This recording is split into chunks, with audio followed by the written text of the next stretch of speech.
Hey everybody, and welcome back to more Pokemon SoulSilver. Last time, we, fought Bugsy, and we fought our rival, and obviously since we fought Bugsy, who's the second gym leader, we got our second gym badge, the Hive badge. Brought this up last episode. I'm gonna bring it up again just to further my point. I really do like how the... oh, wait.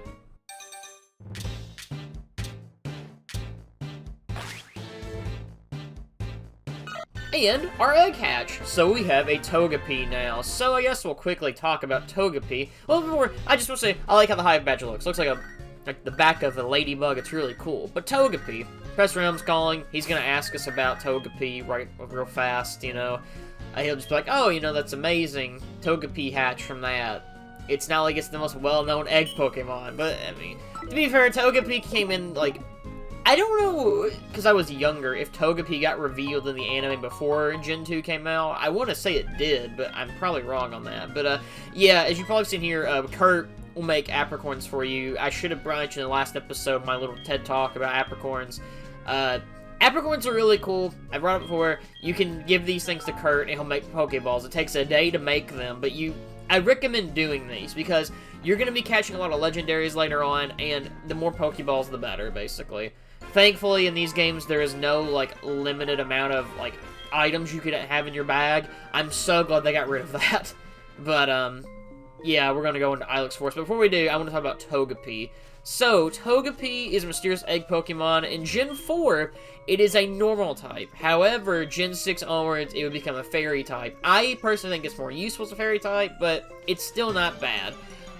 Egg hatch Pokemon will always be level 1, so our Togepi only has the moves Growl, Charm, and Extra Sensory. I think it's how I say that. For the early game, that's actually a pretty decent move, so I can't complain. And here's an Oddish. Oddish is a grass poison type. Pretty decent if I was in a Vileplume. It's one of the better grass types you can get in the game, but yeah. But Togepi's not great. It's really weak. However, thankfully, with Gen 4, Togepi will evolve into Togetic, which is actually a decent Pokemon. However, when it evolves later on, when exposed to a Shiny Stone, that Togetic will evolve into Togekiss, and Togekiss can learn Aura Sphere. Togekiss is a really good Pokemon, like, incredibly good, and I really debated on using this Togepi and getting a Togekiss, but I changed my mind because of one party member I want to have later on. It's going to have a high effect on this, but Togekiss is really good, and I highly recommend it. And like I brought up earlier, a lot of people probably know Togepi because Misty had one. I think in the Gen 3 anime that Togepi ended up evolving into a Togetic, but I might be wrong on that. Because, like, I remember an episode where, like, Misty returns, and there's, like, this whole, like, arc about, like, Togepis and something. I don't know. It was very strange, but yeah. So, going into Ilex Forest as well, while we're here. Well, I'll mention this, chasing this Farfetch'd. So, this guy, lives in the little charcoal house, and he needs his Farfetch'd back. This is very different in the remake, because in the original, it's like you have, the layout's a lot different, like you're chasing the Farfetch'd back to the trainer. In this version, you're actually trying to trap the Farfetch'd, like we're trying to do there. You have to get it turned around a certain way and sneak up on it behind its back to get it. So, yeah. While we're here in the forest, I am going to show Togepi because I felt kind of bad about not really using one, even though I do want to use one. Togepi is great, though. Well, Togekiss is great. Togepi, not so much, but it comes in handy. It has that extra sensory move. It's pretty good, especially for the Ilex Forest if you want to, like, level grind, because there's a lot of Zubats here and, like, well, just poison types in general. I do recommend being careful. There's a couple Paris here, but other than that, you're fine. We got HMO1 that is cut, and we're going to need that to cut down trees, so it'll come in handy a lot later on. It'll make the cut, after all. But, Cut's kind of a weird, HM, where Cut's not bad for the early game, I think, as a move, but, like, later on, there's no reason to use Cut, and that's, like, for, like, a moveset, and in terms of actually, like, just using it on, like, the game, like, the layout of the game, or running around the overworld, because, like, I don't remember, I think, literally after maybe 2 more cities, I don't think we ever use Cut ever again, if my knowledge is correct. I'm not 100% honest on that, or No, 100% honest. Oh my god. I'm not 100% sure on that. And I sound like I'm lying. But you're probably wondering, why are you leaving this battle with this Oddish in? Well, you're about to see why.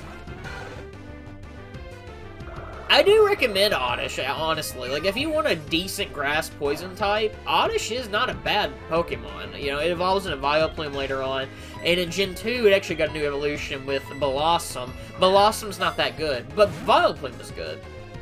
But we're gonna catch this Oddish. Or I'll try to catch this Oddish, I guess. This Oddish is really annoying and didn't want to be caught. I don't know why, but I do like Oddish. It's cute. You know, it looks like weed, I guess. Has the little, like, weed symbol with the leaves and stuff. Let's try a Great Ball. If this doesn't catch it, I'm going to be very upset, because I don't remember how long it took to catch this thing. There we go. And we caught an Oddish. Yippee-ki-yay, I guess. Now, I will state here, we will actually not be using this Oddish. I caught this Oddish for a very particular reason, and that is because Oddish is going to be an HM slave. For those who don't really know, I'm sure a lot of people do know, HM slaves are Pokemon you catch purely to teach HMs. This has always been a thing, as far as I know, like in earlier games, but I know Gen 4 is really when this started, like with Bidoof and Bibarel and stuff. Just because Gen 4 has so many HMs. Thankfully, these remakes are good about that, not having that many HMs, but like, Diamond and Pearl and Platinum are so bad about HMs. Like, Defog, did that really need to be an HM? Rock Climb? Like, there's so many. It's the point I think you have to have literally, like, 2 HM slaves. Or, well, not really, because if you factor in, like Surf and stuff, like, Surf's an actual, like, good HM move I would teach my Pokemon. And Waterfall is not even that bad either. But something like, Cut and all that is just downright terrible. Well, not Cut, but like Rock Climb and Defog, you know. Who actually uses Defog? But if we go up here, we see this little shrine here. And this shrine's actually really kind of cool, and I'm going to have to very quickly cover it, I guess. So, starting off with the shrine. If you have a spiky-eared Pikachu when this game first came out, if you come to this shrine, you will be able to catch Celebi, a psychic grass type. And this is actually different in the original. So in the originals in Japan, and I think it was in the US, but it was extremely limited, you could get the GS ball. And if you bought the GS ball to this shrine in the original games, you could basically catch a level 30 Celebi. Thankfully, when these games got ported to the 3DS, the originals, not the Heart Gold and Silver, they let you do that, so you have a much easier way now of catching Celebi. Celebi is... I'm gonna be honest, never used one. I don't really... With one exception, a Pokemon game in the series, I usually try not to use Legendaries, and it's... I'm not gonna look down on people who use Legendaries, scrubs, but... I just don't like using Legendaries. I think it makes the game too easy. It's just not my kind of thing. The only time I've ever used one is, spoilers here, the final boss of Black and White 1. Just because they give you the option, and I was like, I can have 2 Legendary Dragons fight one another, that's kind of cool.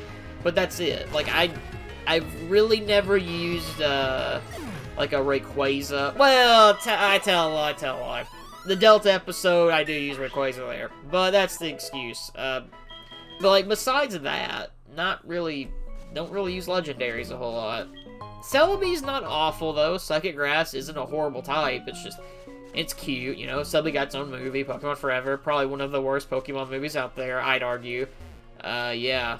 I'm just not, like, I like Celebi's design, but it's literally, how I look at it is Celebi is Grass Mew, so I just don't really care for it. Here's Paris. I love Paris, because, I've told the story before, when I was younger, my brother and I used to just walk around and go like, Paris, Paris, Paris, and it was just really funny. I don't know. There's a kimono girl up there. We're gonna talk to her in a little bit. There is a Pokemon, there's a guy I'm wanting to meet here, because he'll actually give us a move, that I want to learn, so yeah. But, I want to talk about Ilex Forest a little bit, because I mentioned earlier how it's kind of changed with the Farfetch'd thing.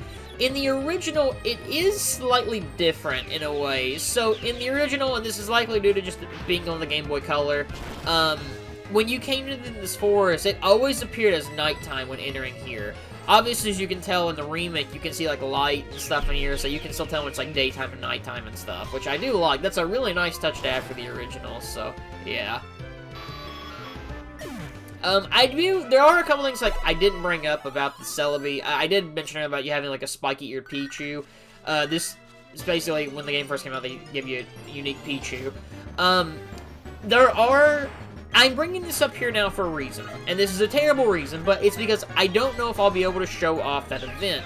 If I can find a way to show off the event, I'm going to do it, and the reason I don't want to really say a whole lot about it is because it is very spoiler-heavy for something that happens later on in the game, in a way. Maybe not spoiler-heavy, well, it's kind of spoiler-heavy, but, like, if I do it, it's gonna be, like, a post-game thing. And you'll understand why when I show it, but it's very important and very cool that this got added, because this was not in the original game. It is Heart Gold, SoulSilver exclusive, so yeah. I really like Ilex Forest, though. And I like that you have a Farfetch'd here. I don't know why. Like, I don't like Farfetch'd. Farfetch'd is a horrible Pokemon. If you ever have the chance to catch one before Generation 8, do not use it. In Gen 8, it got Farfetch'd as a new, like, legendary, a new evolution, so that's pretty cool, but, like, it's just not great, so, yeah, don't use Farfetch'd. My brother really loves Farfetch'd a lot, and I don't know if it's, like, for meme's sake or not, but, yeah. I don't know why I left in so many random battles. It's probably just because I wanted to show Togepi off, or I forgot to edit them out. It's probably a bit of both. But, yeah. And that guy just attacked a tree. Man, think of the trees. We need them to breathe. Don't cut them down. No, he's headbutting a tree. And this guy will actually teach you, I believe it's TMO2. Let me see my notes. Yeah. TMO2, Headbutt. Headbutt's a pretty decent, physical normal type move, especially for the early game. It's quite good. So I recommend, like, if you have your Togepi, it doesn't really have a good, like, attack besides the extra sensory, which is a good move, but teaching it Headbutt can really come in handy. But while we have Headbutt here, I'm going to use Togepi for a certain reason.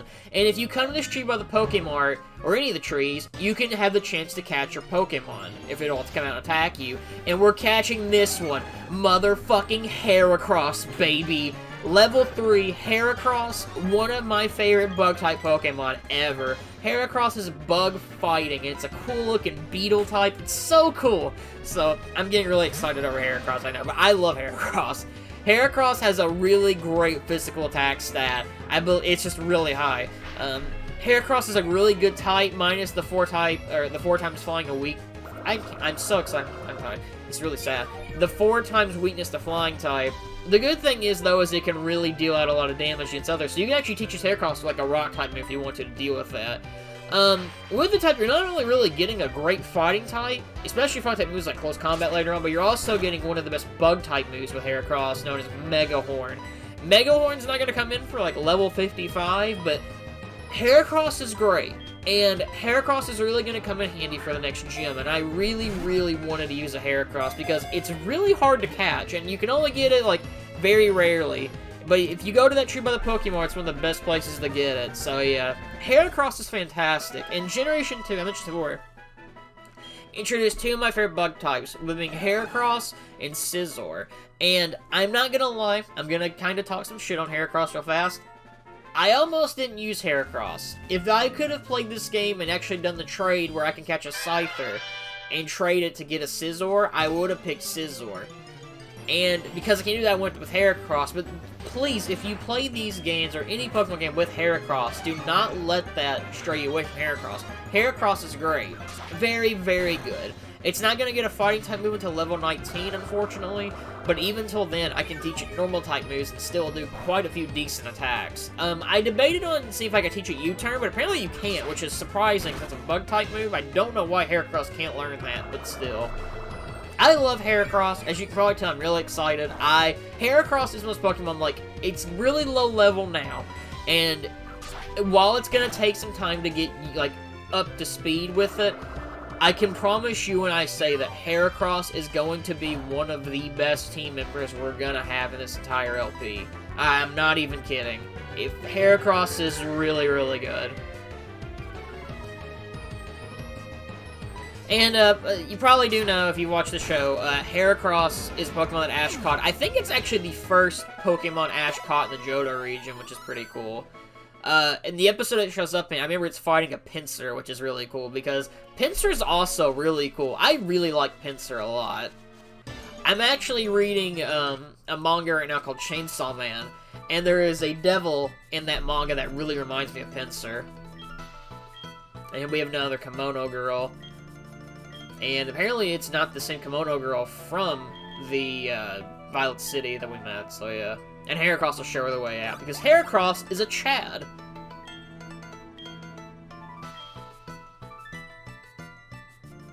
So yeah, more Kimono Girls. I'm trying to think. It's either here in Violet City. I feel like one of them got added in the remake. Because I remember you don't really meet the Kimono Girls that much in the original games, from what I remember. I could be wrong on that, but still. But, I definitely did teach Haircross Cut. That will come in handy. I think later on I'm going to teach him Headbutt as well. When Haircross gets a fighting type move, Haircross is going to destroy the game. Like, I'm not kidding when I say Haircross is really good. It's just getting Haircross caught up that's the hard part. But, like, I've watched a few LPs of Pokemon SoulSilver, and, you know, you kind of get the usual, like, Flaffy, you know, Cyndaquil picks, you know, and I'm doing the same thing. And I've definitely seen people use Haircross, but, like, not a whole lot, surprisingly, as you would think. And Haircross is definitely a really loved Pokemon. It did get a Mega Evolution. Like, I brought up Pinsir. It fights Pinsir in the episode today, using both of them got Mega Evolutions in Generation 6. I do not like Mega Haircross, and it is purely... It's not even a stat reason why, I just don't like how it looks. I think it looks really weird. It's more Beetle-like, I guess, but I don't know, it's just kind of weird looking. Can you tell the random encounters were going crazy in this part? But yeah, I really like the Ilex Forest, I really like Haircross, and yeah, it's been a pretty eventful episode. The past episode's been really eventful, so yeah.